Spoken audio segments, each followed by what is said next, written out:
Dekat tangan saya ni tuan-puan adalah 1 dinar keluaran public gold. Beratnya bukan 1 gram tapi 4.25 gram. Harganya hari ini sekitar RM2,500 sahaja. Sedangkan 3 tahun lepas harganya sekitar RM1,200 sahaja.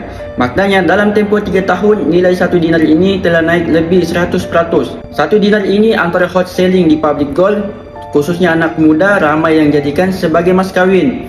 Ada juga yang jadikan sebagai dana kecemasan. Kumpul 1 dinar berkeping-keping, dana kecemasan 6 bulan pendapatan. Jadi saya faham tidak semua mampu milik untuk beli secara terus RM2,500. Sebab itulah di public gold kita ada kaedah Akun Emas Gap, di mana tuan-puan boleh menabung emas sikit-sikit serendah RM100. Kumpul sikit-sikit, tidak wajib setiap bulan tuan-puan. Top up bila ada budget lebih, top up lebih.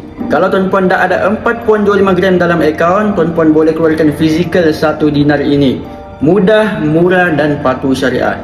Bila kita simpan dalam bentuk emas tuan-puan, secara tidak langsung kita dapat elak kebocoran wang. Sebab emas ni cantik, kita rasa sayang nak jual, malah kita rasa nak simpan dan kumpul lagi dan lagi. Bagi tuan-puan yang nak mulakan tabungan dinar emas di public gold, boleh klik link di bio ataupun rujukin video yang saya sediakan, saya bantu sebaiknya.